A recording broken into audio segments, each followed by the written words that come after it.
Eu sou Mário Persona e essas são as respostas que eu dei aos que me perguntaram sobre a Bíblia.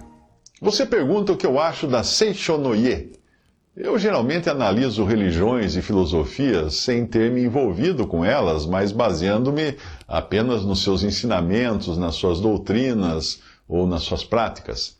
Mostrar a sua incoerência ou contraste com a verdade encontrada na Palavra de Deus costuma ser suficiente para alertar quem pergunta e quem sinceramente deseja saber a verdade.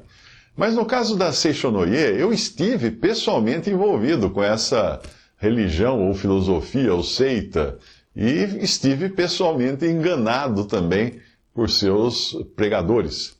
Se você tem um desses calendários da Seishonoye na sua casa, eles são muito populares, não é?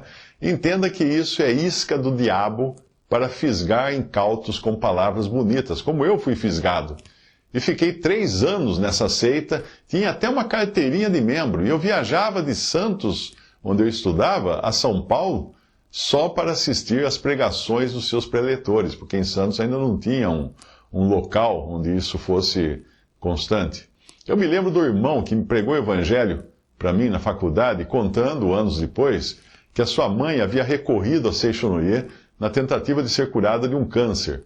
Na época, o seu doutrinador dizia a ela que ela precisava mudar sua atitude mental, projetar, a saúde, que o câncer e todas as doenças não eram mais que uma projeção mental que acaba se realizando no mundo físico, como a luz que passa através do negativo projeta o filme na tela.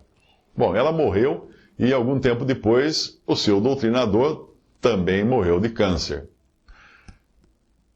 A Seishonoye diz o seguinte: se o pecado existisse realmente, nem mesmo a cruz de Jesus Cristo conseguiria extingui-lo. Essas palavras são do livro Sutra Sagrada, de Masaharu Taniguchi, o fundador da Seishonoye, e um dos muitos livros dele que eu lia antes da minha conversão a Cristo, e que depois eu transformei em papel picado na noite da minha conversão a Cristo. Na minha parede nunca faltava o calendário da Seishonoye, que trazia pensamentos do seu fundador, que em um dos seus livros dizia ter sido visitado por um querubim que lhe comunicou o que ele deveria ensinar. O símbolo dessa seita é uma suástica dentro de um sol. Sim, eu acredito que ele possa sim ter sido visitado realmente por um querubim, como ele diz no livro. E eu acredito que pétalas e rosas caíram do céu depois dessa visita. Acredito sim que isso tenha acontecido. Na ocasião, nem me passava pela cabeça que belas rosas ou roseiras inteiras acabaram despetaladas, como ficaria a vida daqueles que seguissem esse engano, para poder derrubar aquelas pétalas de rosa. E também acredito que o querubim disse a ele que o pecado não existe, porque se existisse, nem Cristo poderia dar fim nele. Afinal, na Bíblia, Satanás é chamado de querubim da guarda e é também o pai da mentira.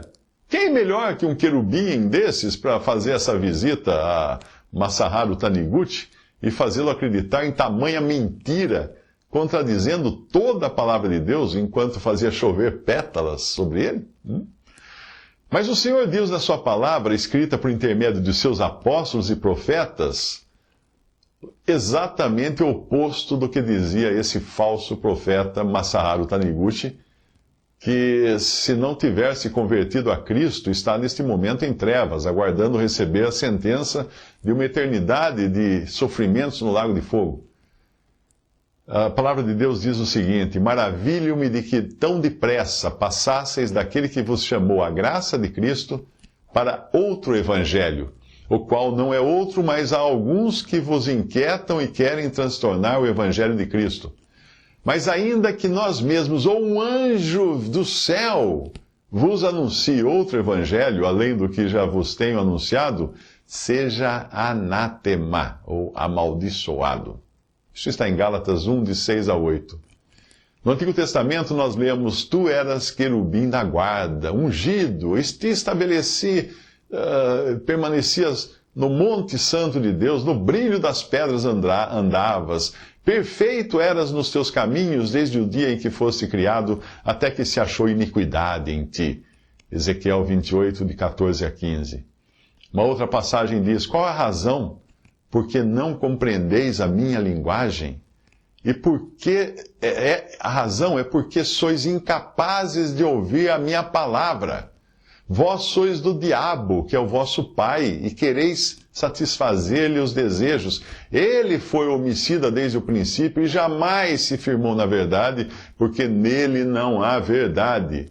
E quando ele profere mentira, fala do que ele é próprio, porque é mentiroso e pai da mentira. Mas, porque eu digo a verdade, não me credes. Quem é de Deus, ouve as palavras de Deus. Por isso, não me dais ouvidos, porque não sois de Deus. Isso disse o Senhor Jesus em João 8, 43 a 47. Visite respondi.com.br. Adquira os livros ou baixe e-books. Visite 3minutos.net. Baixe o aplicativo.